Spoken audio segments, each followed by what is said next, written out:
eminent leaders of conscience, representatives of geopolitical zones, members of the press, and fellow Nigerians. Let me begin by commending the Patriots for their vision, their courage, and their unwavering commitment to convening this historic summit.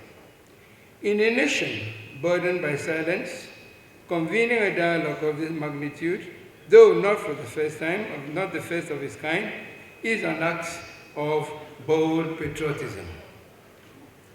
As the son of the South-South, and as one who has carried the burden of this nation's dream across many decades, I stand before you not just to offer goodwill, but to lend voice to the truth that has often been expressed and can no longer be deferred. This summit is not another routine conference. It is a defining moment.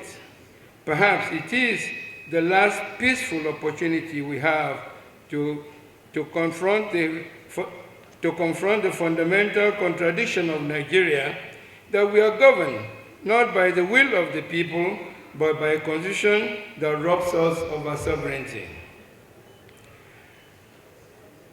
Let us speak frankly to the state of our union, which is fractured but not beyond repair. Our federation is in distress. Our democracy is in disrepute, and our people, the very source of power in a true republic, have become totally disenfranchised and therefore disillusioned and detached and alienated. We from the South-South region join other zones across the country who have agreed that this union is not working as it is. It can only be sustained if it is restructured on the basis of equity, justice, and mutual consent. Now, the Patriots have called us for us to examine certain things: the legitimacy of the 1999 Constitution, the viability of our current political system, the path towards restoring true sovereignty to the Nigerian people.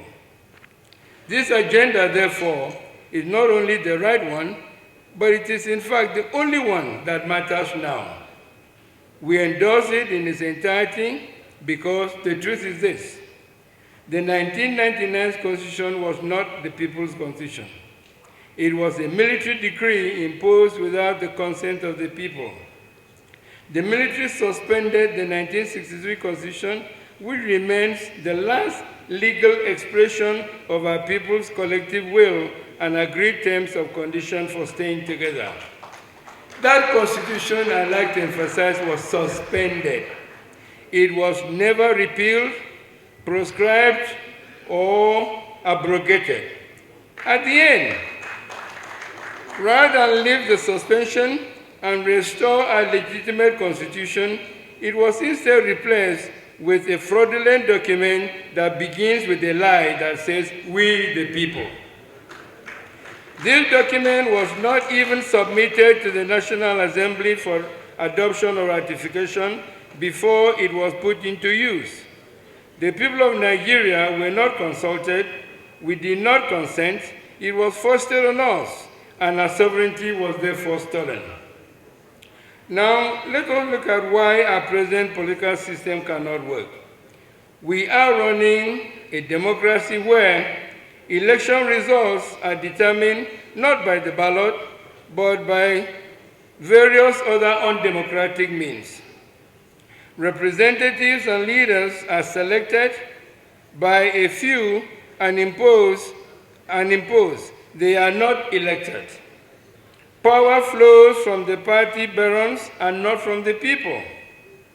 Public service is privatized for profit, to individual profit, and not for national purpose.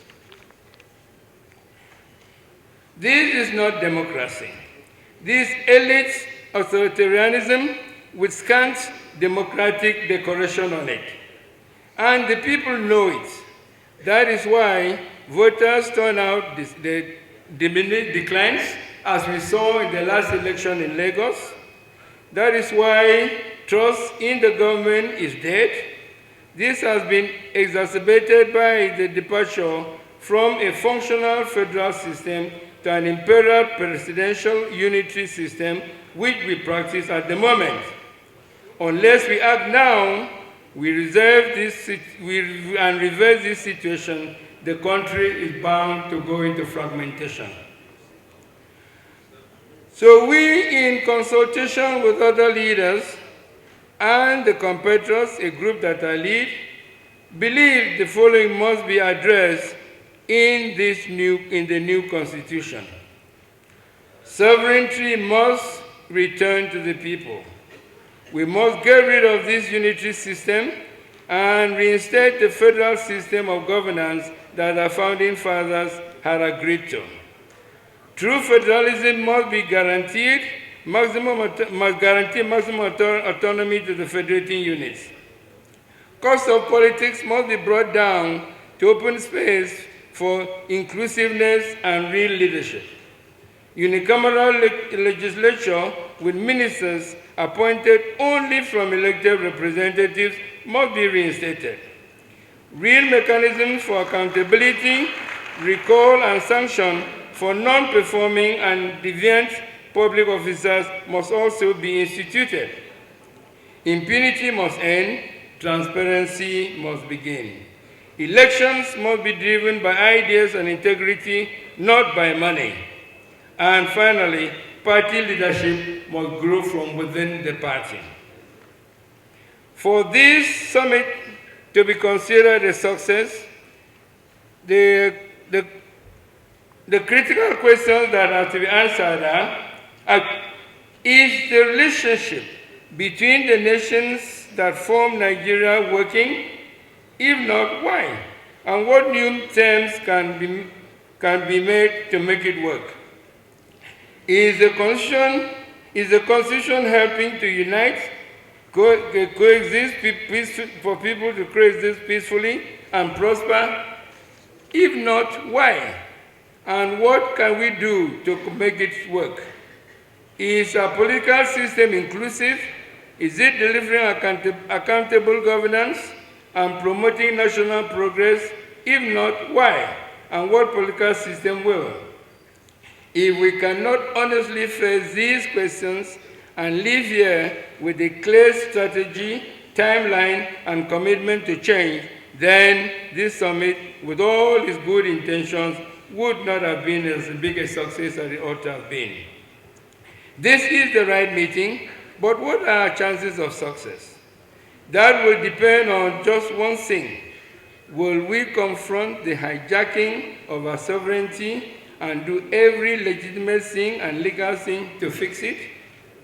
If we live here with a clear, actionable roadmap to 1, restore sovereignty to the people, 2, enact a truly people-driven constitution, and 3, reform our political system to reflect our realities, then this meeting will go down in history as the turning point for Nigeria.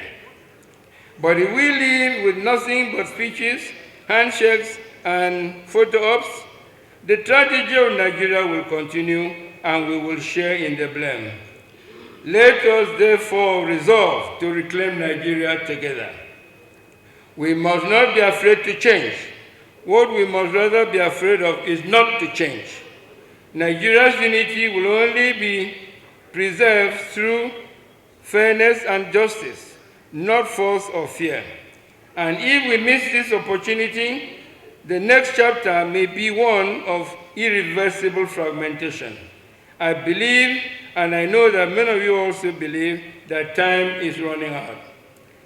Let this summit be a strident call for a new beginning. Let the Patriots be remembered as the spark that reignited the flame of sovereignty. Let Nigeria be reborn, not just as a country, but as a true nation.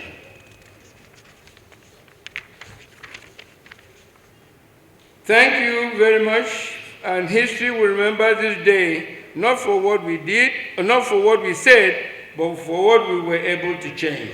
And may God bless you as you deliberate and come up with solutions. Thank you very much. Thank you very much.